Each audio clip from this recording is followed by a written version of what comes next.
یہ ہے صورتحال بھارت کے حکمران خاندان سے تعلق رکھنے والے، جس کو ہم کہتے ہیں موروثیت کی سیاست، یہ صورتحال ہے۔ آپ نے ان کے وضع قطع سے دیکھا ہوگا، بظاہر ایسے ہی لگتا ہے، پڑھا لکھا انسان ہے، بظاہر ایسے لگتا ہے کہ ملنگ سا آدمی ہے۔ دوسرے کلپ میں آپ نے سنا ہوگا کہ وہ کہتے ہیں کہ پردھان منتری جی، یعنی انڈین پرائم منسٹر کو، بھارت کے وزیر اعظم کو ہندی زبان میں پردھان منتری کہتے ہیں، کہ میں نے پارلیمنٹ میں پردھان منتری جی کا خطاب سنا۔ دوسرے موقع پر وہ کہتے ہیں نریندر مودی جی، پردھان منتری جی یعنی وزیر اعظم صاحب جی، ایک احترام تکریم کا ایک لفظ ہے، جس طرح ہم صاحب استعمال کرتے ہیں وہ جی کہتے ہیں۔ پھر دوسرے کلپ میں وہ کہتے ہیں نریندر مودی جی۔ اب آپ یہ دونوں کلپس کا پاکستان کے حالات اور پاکستان کی سیاست سے موازنہ کریں، تقابلی جائزہ لیں۔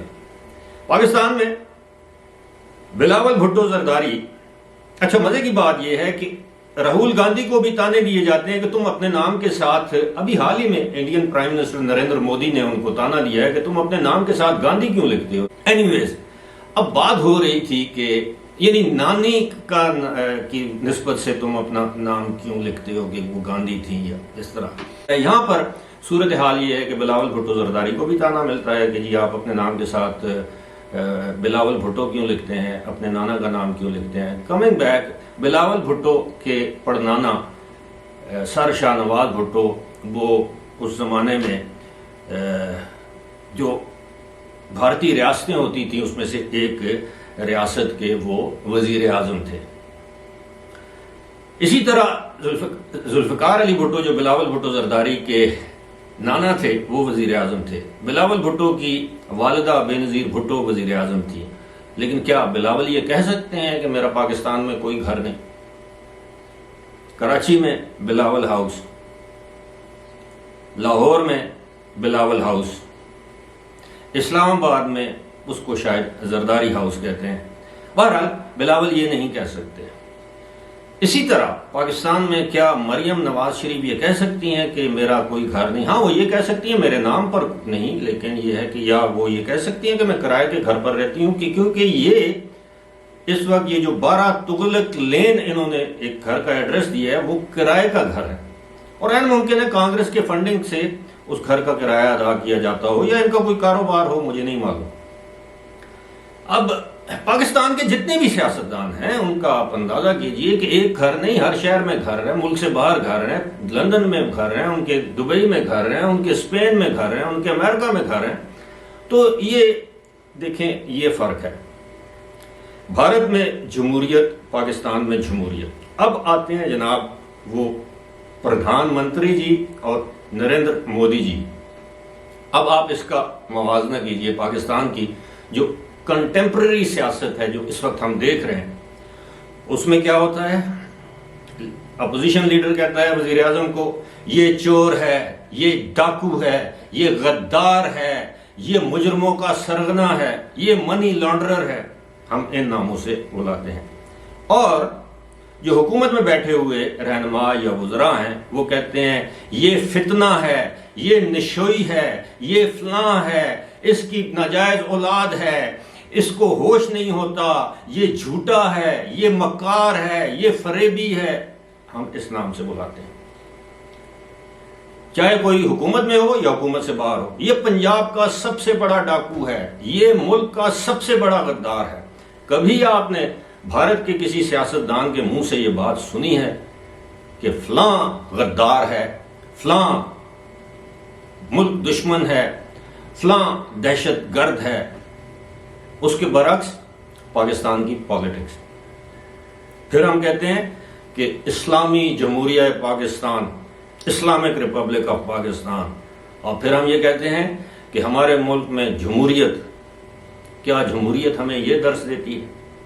یہ دو کلپس میں دیکھتا رہتا ہوں اس طرح کی چیزیں، اور پھر میرا دل کرتا ہے کہ میں اپنے لوگوں کے ساتھ، اپنے ویورز کے ساتھ یہ چیزیں شیئر کروں اور فیصلہ ان پر چھوڑوں کہ کیا وجہ ہے کہ آج ہم آئی ایم ایف کے پاؤں میں پڑے ہوئے ہیں اور ہمیں آئی ایم ایف امداد نہیں دے رہا۔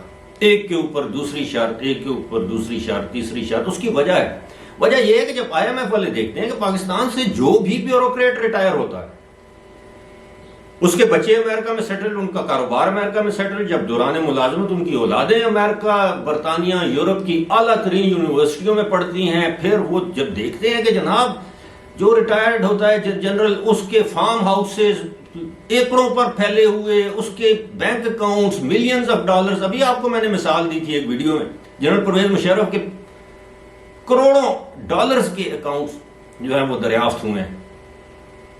کتنے جرنیلوں کا نام دوں، کتنے بیوروکریٹس کا نام دوں، اور سیاستدانوں کا بھی. گزشتہ روز ہی ایک پنجاب کے ایک سابق مشیر تھے، اس کے ایڈوائزر تھے چودھری پرویز الہی کے، عبدالحی ستی، ان کے گھر اینٹی کرپشن نے چھاپا مارا، کچھ 14.5 کروڑ روپے وہاں سے برآمد ہوئے. اب یہ کہاں سے آئے؟ اگر حلال کے پیسے تو بینک میں کیوں نہیں رکھے؟ لیکن اس لیے کہ کالا دھن بینک میں نہیں رکھا جاتا، پوچھ گچھ ہوتی ہے. تو یہ جب وہ دیکھتے ہیں کہ جناب، اور پاکستان میں شادیاں ہوتی ہیں تو لوگ ڈالروں میں بیلیں دے رہے ہوتے ہیں، اور سڑکوں پر آپ گاڑیاں دیکھیں تو 20 کروڑ کی گاڑیوں میں لوگ سفر کر رہے ہوتے ہیں. اور خاص طور پر یہ جو بیوروکریٹس ہیں، جو ریٹائرڈ جنرلز ہیں، جو ریٹائرڈ بیوروکریٹس، سرونگ بیوروکریٹس ہیں، جو پولیٹیشنز ہیں، پھر IMF کہتا ہے کہ جناب اس قوم کو ہم پیسے دیں جن کے اپنی عیاشیاں اللے تللے ختم ہی نہیں ہو پاتے. ہمارے پولیٹیشنز جب موو کرتے ہیں، روٹ لگ جاتے ہیں، 2 گھنٹے کے لیے ٹریفک بند کر دی جاتی ہے. کیا اسے جمہوریت کہتے ہیں؟ بہرحال یہ ویڈیوز میں نے کلپس آپ کی خدمت میں پیش کیے ہیں. سوچئے گا ضرور کہ کب ہم بحیثیت قوم سدھریں گے. ہم سدھریں گے تو ہمارے سیاستدان بھی سدھریں گے، ہمارے جنرل بھی سدھریں گے، ہمارے ججز بھی سدھریں گے، ہمارے بیوروکریٹس بھی سدھریں گے، ہمارے ملک کا ہر طبقہ سدھرے گا. تبدیلی اوپر سے نہیں، تبدیلی نیچے سے آتی ہے، اور وہی تبدیلی پائیدار ہوتی ہے. فی الحال مجھے دیجیے اجازت. خدا حافظ.